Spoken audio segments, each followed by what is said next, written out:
Hi, I'm Rita. And I'm Britt, and this is Cooking Phenomenally with Rita and Britt. So today we're going to talk about something very scary but very exciting, fried chicken. Yes. So Mom recently taught me how to fry chicken, which is something that I've always wanted to do, but something I was like, I just don't want to serve people bloody chicken. I don't want to burn the chicken. I don't want to burn myself. There was a lot of anxiety. And as you'll see in the video, Mom breaks it down into like 7 or so pro tips that helps you have the confidence to do it on your own. And so let me insert, because Brittany obviously has been in the kitchen with me since she was little. And then when I would fry chicken, she would just watch. She was always intimidated. She did, the grease is too hot, it's too this, it's too that. And then, of course, she moved away, and now she wants to know how to fry some chicken, but I'm not there. So this was the shortcut of how to do it. And so that's what we attempted to do in the video. Yes, so tell me, who taught you how to fry chicken, and how did that go? So my grandmother taught me how to fry chicken. My mom, who's not really a great cook, but could cook 7 things, didn't and she would say that. She would say that, and she didn't fry chicken. I mean, she just didn't. And my grandmother did. And so when I graduated from high school, I had an internship in Pittsburgh, and I was going to get. I didn't know that. Yeah, and I had an engineering scholarship. I changed my major later, but that summer I was going to be in Pittsburgh. I worked for Westinghouse, and we had an apartment with 3 other engineering people. And I wanted to cook stuff, and I didn't know how to do it. So my grandmother, I went to Mississippi 10 days, and I said, I have a list of 10 things that I want to learn how to cook before I have my apartment. And fried chicken, spaghetti, fried fish. I had a whole bunch of all of my favorite foods. And my grandmother said, cool, every day we'll cook something. And so fried chicken was on my list. So this is what she did. We got the fried chicken. She said it was really easy. She put the chicken in the sink, a cut up chicken. She cut the chicken up, put it in the sink, salt, pepper, turned over salt, pepper, flour, and then she had a big cast iron skillet. Fried it on one side, put a top on it, like, 4 or 5 minutes, turned it once, put the top back on it, came out, it was perfect, and it was easy. I said, cool, this is awesome.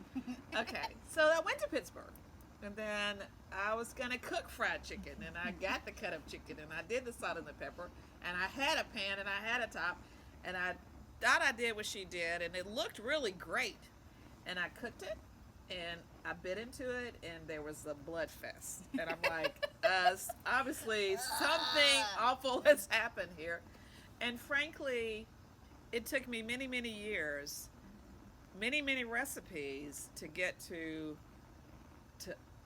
how I fry chicken today. And I've done all kind of recipes, double fried, this and that, Y and Z. Yeah, because I always think of buttermilk. So when Mom you'll see in the video, she just uses flour, and I'm like, what about you dip? What about soaking it in the milk? I'm watching Food Network, and they're like, it's a dip, and then you dip, and then 3 things, and this and all that. You don't have to do all that. You don't have to do it. So this is about Brittany being confident enough to fry chicken alone and not burn down her apartment. And which I am going to do. No, and entertain people and fried chicken. And so that's what the video does. It just gives you the basics, and I hope it takes the fear out of how do you work with hot grease, how do you know when to turn it, what's the simplest recipe that you can do, so you're not intimidated to try to fry chicken. That's what it's about. Yeah. So enjoy, and there are some little tidbits in there around, liver and back and crazy, scary pieces of the chicken. So anyway, we hope you enjoy this, and if you try it, comment right in the comment section below, or send us videos. We'd love to hear your stories. Hopefully not your nightmares. Yeah, and if you do exactly what we say and it doesn't work, I want you to reach out. Yeah. Because I have the answer. I know what I can advise you. I have 40 years. I can advise you on what went wrong. And if you have FaceTime, she can just on the spot help. There you go. Anyway, so enjoy. Fried chicken just became hot Nashville chicken. It's salad. It's good. Yeah, I saw that. Have some chicken, Dad. Have some chicken. Welcome to the party. Boom. As my mom would say, frying is a skill. And in case you're wondering, yes, this is cooked all the way through. It is delicious. It's moist, and I'm going to eat it. So, Dad, tell me what you thought about the fried chicken. What I thought about the fried chicken is that it was fried very well, crispy on the outside, and tender and moist on the inside. What is this It was accent so you're doing? good. In fact, I actually, and you won't believe this, but it's cut it with a spoon. Now, unfortunately, I cannot demonstrate that. As you can see, it's all gone. And you see the spoon. All fat. So, in conclusion, that's English and French mixed up. Oh no. It was fabulous. Yes, Italian, kind of. Oh, we're done here. Thank you. Thank you. And good My night. grandmother taught me how to do this in the sink. So Fried chicken. fried chicken. So we're gonna do salt, and then we're gonna do black pepper, and that's all she did. Period. So I'm doing Italian seasoning because it's a cheater way. Because otherwise you do garlic powder, poultry seasoning, a red pepper, a bunch of stuff, and a batter. We're not doing that. This is basic fried chicken. Salt, pepper, Italian seasoning, bumps it up. Period. Now you're going to turn it over and you're going to do it. Okay. So we're going to fry the worst things first. So we need to make sure the temperature's right, that you know what you're doing. You got to feel for the cooking chicken. Do the neck bones, the backs, and then we'll do the innards. So the hearts, the liver, the gizzards, and then you'll be ready for the real pieces that you want to eat. The drumstick, the breast, the thighs. But we're going to experiment with all this to make sure everything's right. Yeah. Shake. The gravy for Thanksgiving is what you make that from. Gravy for Thanksgiving. You have the gizzards, the hearts, the liver, the backs, the neck bone, and you make the broth, and you put the egg, and you make a gravy because nobody's eating that. But when you're learning how to cook chicken, this is when you want to experiment with the worst things first, because you could adjust your seasoning, you could adjust the temperature, you can decide whether you cooked it too short or too long. This is where you experiment with those pieces of chicken. Obviously, we're cooking for pleasure. Champagne. Cheers. Okay. Cheers. And it's too late. Here we are. Okay. Boom. Okay.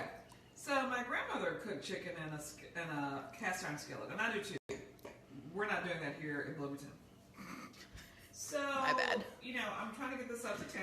I'm not using a thermometer, but I can feel that this heat is coming up to 10. We don't want it so high that it's going to burn the chicken, but we want it to cook evenly. So we're getting it up to 10. So this kind of feels hot. So the way that I would determine if that's hot enough is that I would take a little bit of this flour and just put it in there. And so if it's not really frying, and it's not, Nothing's it's not hot happening. enough. When it starts to fry hot enough, this will fry like the coating on the chicken. It will fry like that.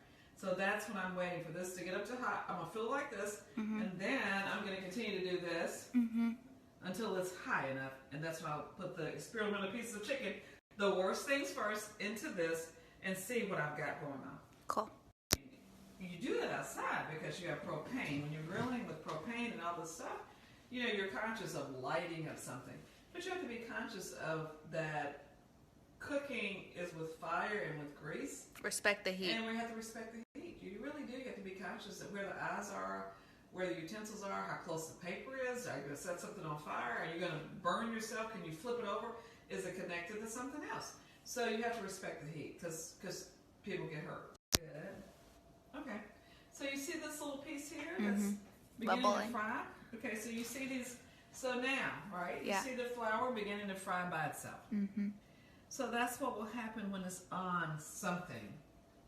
Got it. Is that you want the coating to begin to fry. Otherwise, it's going to be soggy.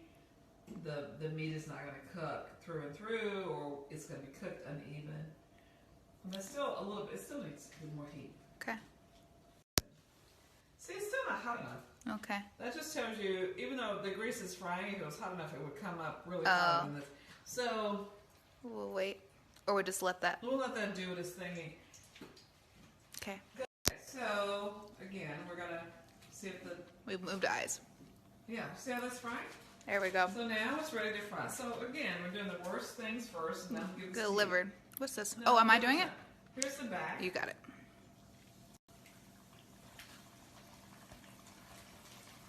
Back we do not care about. Back of the I chicken. mean, we care about it if it's good. We don't care about it if we mess it up. So we're going to see how that's frying now? Mm-hmm.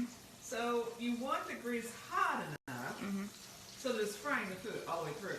Because if it's not frying, it will be soggy and greasy. And if it's raw. frying too hot, it will cook the outside first, and when you bite into it, it'll look beautiful. I know when your dad and I first got married, I did it was beautiful, and I bit into it, and it was blood all the way through. So you gotta have the temperature right. It's like the Three Little Bears. You gotta have it right perfect so that it's the right temperature to continue to cook the meat through, so the meat is cooked along with the skin. The part of the breast that got cut off, the bone on the breast, And mostly back. So you're learning. And I'm learning. So I'm gonna let you. Okay, so you've got another bag. Okay, you want to put these in? Yeah, I'll do it. Here are the bad pieces. But they're so good. But they're so good. What is right? this? What is this? So A liver? The liver. That's liver. Look how beautiful that is. Oh, but buddy. if it wasn't beautiful, who cares? But if it is beautiful, then you've got a good chicken thing happening here. So the seasoning is good. good. It tastes good to you. The temperature is good. It's not too hot. You've turned it. You got a feel for it, and now we have the. What do we have? You put the wings. Wings and a leg. Right. So now this needs to cook longer. This is to the bone. This has got more meat. But now you know the temperature's right. You know your seasoning is right because it's the same way you season everything. So you're good now. Now you just don't want to burn anything, right? You don't want to have the temperature get too hot. You want to make sure it cooks all the way through. So you want to turn it to make sure that it's cooking all the way through so that you don't have the bite into the chicken with blood. No blood. Because you can't, you won't know that until it happens. So you're cooking all the way through. Right. So, okay, so you see it's crispy on the side. Yeah. And then you turn. The grease is not too hot because it's not like making it burnt. But it's crispy on the side. So now that means that this Time to grease turn. is coming up here. So now it's time for me to turn it to try to cook the other side as well. And I'm going to turn it here. All right, so I'm turning it. Yeah. So that the other side Gets now crispy. is in the grease. Because what we're trying to do is cook this thing evenly all the way through without burning it, right? All right. The more preferred pieces are coming out. The better Here's a pieces. wing. There's a wing, 2 wings. The priority It's lane wet, pieces. Right? And so you see that it's Yeah. crispy on both sides. Looks good. But it's not burnt, right? Because now we have even temperature cooking. And this is even browner. You see how crispy, browner that is than that. Because this we're just trying to get it together. This is really good, but it's not beautifully brown, right? Because we're trying to make sure we're not overcooking. But now we know we've got this down. Got the heat. It should look like this. You see the difference in the color, right? So you want to put your other pieces in, right? Yeah. Check this out. And I'm flipping a lot, but when your great grandmother did this, Yeah. salt and pepper in the sink, cast iron skillet, hop on, 1 time turn, 4 minutes, 3 minutes, turn it 1 time, come back, turn it again, done, take it out. I'm turning it, and it was the best fried chicken I've ever And she had. only turned it She once. turned it once. Dang. And I'm still, even all the cooking that I've done, all the cookbooks, all the recipes, I can't do that. I can't turn no chicken on 1 time, but it ain't right. But 4-foot great grandmother. Your great grandmother, my grandmother, turn chicken 1 time, put the top on it, and take it out. It was the best chicken I've ever had. In your whole life. My whole life. Yes, it was. All right. Okay. Mississippi. Mississippi. All right. So All right, so skin side down, easy. Don't dump it. You, again, respect the fire because you could get burnt. And just 2 pieces. 2 pieces. There's plenty. Yeah, there's a lot of grease. Well, on you, buddy. You're the one cooking. Just remember that every piece you put in there makes the grease level higher, and respect the fire because if the grease gets higher, it comes over or it's going to burn into something. More fire. Okay, you hear that pop? That's what I'm talking about. It's better to have not a crowded pan than a crowded pan. And now we're just going to let it roll until we see the edges on top kind of browning, because when they're browning, that means the bottom is kind of cooked, and if you do too long, the brown is going to burn. All right. Okay, and we're back. The last 2 pieces of chicken. Okay, so it's all on you. All right, so I think this one's ready to turn. Okay. It's getting a little bit crispy up top. Okay. I'm going to do this very gently. This is a very dangerous. Yeah, because we're respecting the heat. and flipping it carelessly can cause some burns everywhere. All right. This is a smaller piece. So Okay, you're gonna flip it, flip that, and then you do. I'm gonna come up close. So do we see that the top of it, the edges are getting brown? Yeah. Because if the edges are not getting brown, yeah, then it's This not. is not No, that's brown. not right. Exactly. So, and you put more chicken in the pot, Yes. which means it's taking a longer time to get up to speed, right? Yes. Okay. Learning. Learning. Fried chicken. There you go. Pass it down. Okay. Pieces. All right, little munchkin. We're now taking the pieces that count out. Not the worst pieces first. We've saved the best for last. Yes. We're going to take the breast out. Do we think it's, yeah. I think it's not me, it's you. I know how to fry chicken. I mean, I can do fried chicken. Can you do fried chicken? Is it ready? We won't know till we bite into it. No, I do know because I'm not letting you take out blood chicken. Thank you. It's ready. Okay, that looks ready. Okay. The question is, can you do this by yourself? That is a great question. And I'm waiting for a positive response. Yes. Okay. By George, I think I can. Okay. Give me that face and confidence and say it again. I By- can fry chicken. All right. There you go. So, the worst parts and the best parts. When you can fry chicken are all the best parts. So good. Because, as Look you at say, all those chickadees. What's this? This is mine. my grandmother did not play people. I know how to fry chicken. And now I do too. Thank you, little munchkin. Thanks for playing.